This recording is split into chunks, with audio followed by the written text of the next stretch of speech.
नमस्कार, मैं विष्णु बुरे प्रथम न्याय न्यूज चैनल में आपका स्वागत है। इस वक्त मैं कोपर खेरना में तो आज संत शिरोमणि जगत गुरु रविदास महाराज इनका जयंती है, तो इनके अवसर पर संत विक्रमजी सिंह जी अपने साथ है, अंतर्राष्ट्रीय अध्यक्ष है और विश्व रविदासिया धर्म अंतर्राष्ट्रीय के अध्यक्ष है। आइए उनसे जानते हैं। सर जी, क्या कहना चाहेंगे आज जयंती के बारे?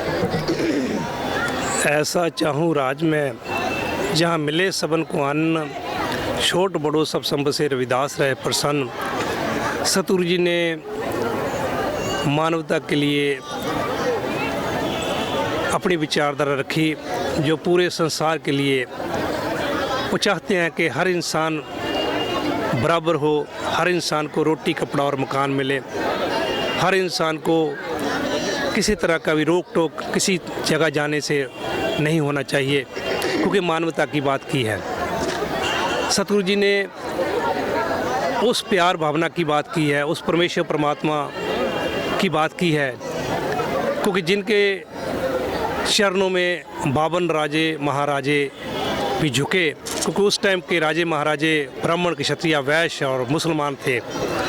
उसमें से बहुत बड़े जो मीराबाई का परिवार था, राणा सांगा, राजा पीपा, राजा विक्रम सिंह, राजा भोज, रानी झालाबाई और महाराणा प्रताप जैसे बड़े बड़े दिग्गज जो राजपूत राजे थे, वो सतगुरु रविदास पिता महाराज जी के चरणों में आए, क्योंकि उन्होंने ज्ञान प्राप्त किया।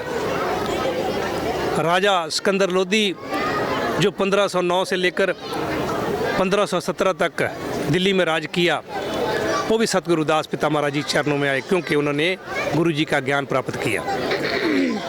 तुगलकाबाद में बहुत बड़ी ज़मीन गुरु जी के आश्रम बना कर दिए सिकंदर लोदी ने, क्योंकि उन्होंने उस परमेश्वर परमात्मा के गुणगान थे सतगुरु जी ने जो गाए वो प्राप्त किए। जात ना पूछो संत की, पूछो उसका ज्ञान।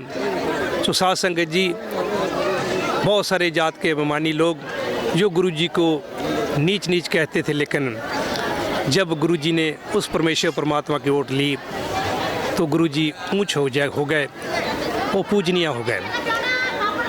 सिर गोवर्धनपुर वाराणसी में जो सतगुरु रविदास पिता महाराज जी का जन्म स्थान है, आज बहुत बड़ा रविदासिया धर्म का एक बहुत बड़ा भव्य मंदिर बना है।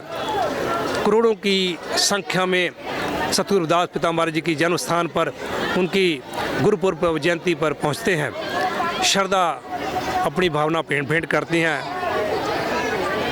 पूरा भारत नहीं, पूरा विश्व से जो लोग आते हैं, बड़े बड़े जो राजा महाराजा, जो मुख्यमंत्री है, प्रधानमंत्री है हमारे देश के, वो भी उस धरती पर नतमस्तक होते हैं, क्योंकि उस टाइम भी गुरु रविदास महाराज जी के चरणों में भी होते थे, अभी भी चरणों में उनके नतमस्तक होते हैं। तो अपने साथ है ज्ञानी राम कुमार असनवाड़े जी, अंतर्राष्ट्रीय अध्यक्ष। सर, आपने बहुत बड़ी अच्छी बात की, लेकिन अभी भी लोग समाज में बोल नहीं पाते या खुलकर बता नहीं पाते हैं कि मैं ये कास्ट का वो बोलूँगा तो ये हो जाएगा, वो हो जाएगा, तो उनको क्या संदेश देना चाहोगे आप? देखिए, सतगुरु रविदास महाराज जी ने समझाया है, हमको जाति में नहीं बांधा है। उन्होंने कहा चमड़े मांस और रक्त का बना जन का आकार है, आँख पसार के देख लो सारा जगत समार है। तो जब सारी दुनिया ही वो चमड़ी से बनी है, मांस से बनी है, रक्त से बनी है, अस्थि यानी हड्डियों से बनी है, तो फिर मानव में भेद कहाँ? तो ये तो सारी जो दुनिया है वो सब जो है चमार है। चमार कोई जाति नहीं है, चमार एक मानवीय संस्कृति है। वो कौन सी संस्कृति? जो सबको बराबरी की बात करती है, जो सबको, जो अमानवीय संस्कृति है, जो अमानवीय संस्कृति से लड़ने का काम करती है, वो चमार संस्कृति है। वो जो है गुरु रविदास महाराज जी की मानवीय संस्कृति है। मैं सतगुरु रविदास महाराज जी की इस जयंती पर, जो 646वीं जयंती है, प्रथम न्याय चैनल से जब आप आए हैं तो आपका मैं स्वागत करता हूं। और आपने पूरी जो इस कार्यक्रम को हम लोग मेरठ उत्तर प्रदेश से चल के आए हैं, संत जी पंजाब से चल के आए हैं। मैंने देखा कि जो बात हमने की है उस बात को आपने पूरी देश और दुनिया तक पहुंचाने का काम किया है। तो मैं आपको भी विशेष आभार प्रकट करता हूं प्रथम न्याय चैनल का। और इसी के साथ में जो है जो साथ संगत आई है उनका भी धन्यवाद कि उन्होंने बुलवाया। और सतगुरु रविदास महाराज जी की जयंती की आप लोगों को बहुत बहुत बधाई, बहुत बहुत शुभकामनाएं। नाही. तर आपल्यासोबत आहेत चर्मकार समाजाचे धनराज बिजोरेजी, जे रात्रंदिवस मेहनत करतात की आपला समाज एक वाटावा. जसं डॉक्टर बाबासाहेब आंबेडकरांनी सांगितलं, एकत्रित व्हा, संघटित व्हा. तर त्यांचं आपला समाज कसा एकत्रित होईल त्याचं पाठबळ ते नक्की देत असतात रात्रंदिवस. आपण सर काय सांगाल आज रविदास महाराजांच्या जयंतीनिमित्त? आज रविदास महाराजांच्या जयंतीनिमित्तानं मी एकच म्हणतो की आज 5 तारखेला जी रविदास महाराज जयंतीचा कार्यक्रम वाराणसीमध्ये होते, 15 लाख पब्लिक येते तिथे. कशासाठी येते, विचार कशासाठी मांडतात हे माणसाला कळलं पाहिजे की आपण जेवण आणि संसार हे मायाजाळचा पसारा तर हमेशाच आहे. ह्यो माणसाला कधीही हे मायाजाळचा पसारा सुधरू देत नाही. पण माणसाला मानव जन्म एकच बार आहे, बार बार नाही. मग याच्यामुळे गुरु रविदास महाराजांचा आपल्या जे विचार सांगितले काय की त्यानं बोलले, हम भी चाम के तुम भी चाम के सारा जग हो चाम का, चाम बिगर कोण है जीवन कहे रविदास हो चमारा, असे गुरु रविदास महाराज म्हणतात. मग मी विक्रमजी जे महापुरुष आले आहेत आज, तर त्याने हे जे शब्द मांडलेले हे कशासाठी, आपल्या जीवनामध्ये आपण अनमोल जीवन सुधारलं पाहिजे. जीवनामध्ये सत्संगचा कार्यक्रम आज महाराष्ट्रामध्ये संत रविदास महाराजाचे विचार होत नाही. त्यांचे पुस्तकं नाही तर वाणी नाही, अमृतवाणी.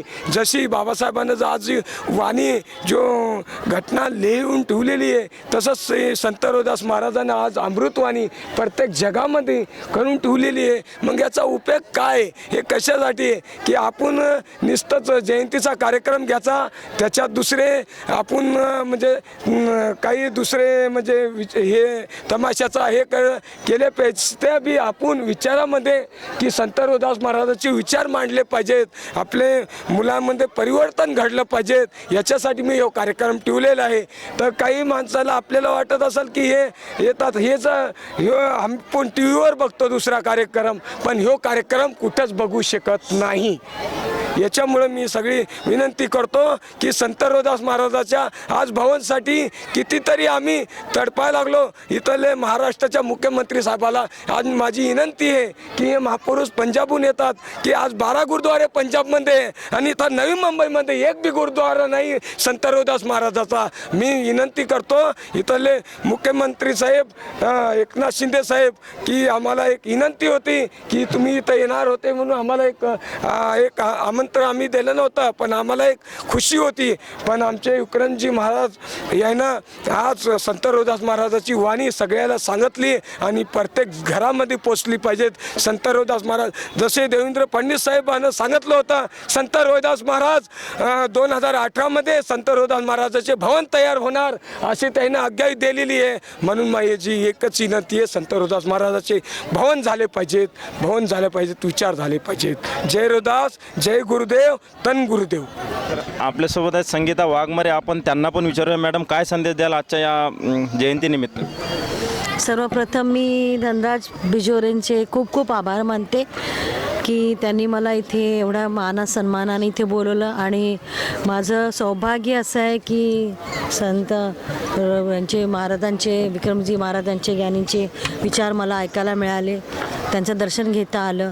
कारण की माझे पती डॉक्टर रोहिदास वाघमारे फार मोठे कार्डिओलॉजिस्ट होते आणि आम्ही प्रत्येक वेळेला बल्लाडेरा, जलंधरला, वाराणसीला, कात्रजला, पुण्याला त्यांच्याकडे जायचो दर्शनासाठी. रविदासांचा आम्हाला खूप मोठा अभिमान आहे. कारण की डॉक्टर नेहमी म्हणायचे की रोहिदास वाघमारे, रोहिदास या नावातच माझी जात आहे.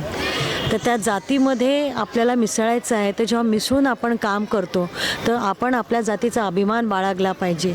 बघितलं असेल की मुलींचा खूप तिरस्कार केला जातो, खास करून ग्रामीण भागात, की मुलगी की त्या लेडीजला त्रास द्यायचा किंवा त्या मुलीला त्रास द्यायचा.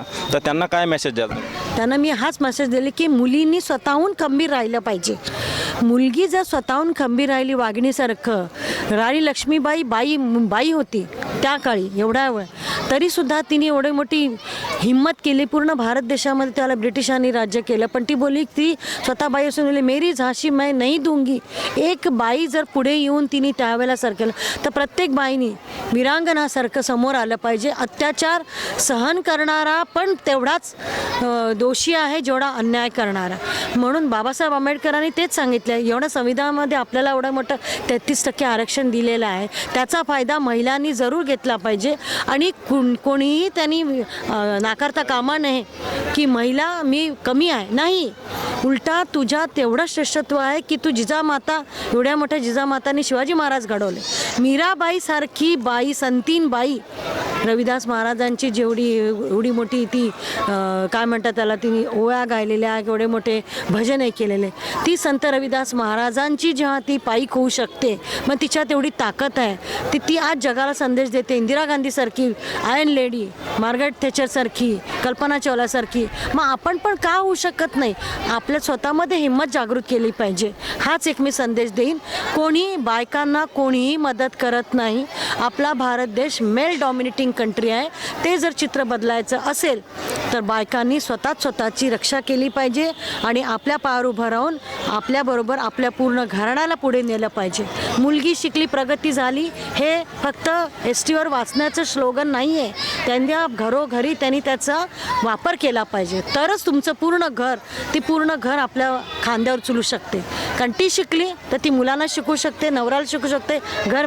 कारण ती तिला अनपढ जरी असेल तरी तिचं उत्तम मॅनेजमेंट आहे. MBAच्या लोकांना मागे टाकेल एवढं तिच्यात ज्ञान आहे. त्या ज्ञानाचा तिने फक्तपणे धाडसीपणाने उपाय केला पाहिजे आणि उभी राहिली पाहिजे. हाच माझा संदेश आहे सगळं. तो जैसे कि आपने देखा है कि जो चर्मकार समाज के जो अध्यक्ष है धनराज बिजोरे जी, तो उनका और उनके समाज का यही कहना है कि कई सालों से वो अपना रोहिदास महाराज जी का यहाँ पे मंदिर या गुरुद्वारा बनाने के लिए कोशिश कर रहे हैं, निवेदन दे रहे हैं, लेकिन कोई नेता यहाँ पे ध्यान नहीं दे रहा है. तभी भी उनको आस लगी है कि आज नहीं तो कल होगा, कल नहीं तो परसों होगा. तो यही उनका कहना है कि हमारा जो रोहिदास महाराज जी का यहाँ पे गुरुद्वारा है वो जल्दी से जल्दी हो जाए और हमारे समाज के लिए सुविधा हो जाए. मैं विष्णु बुरे, प्रथम नैनी चैनल, कैमरामैन रपिन का के साथ कोपर खेरना, नई मुंबई.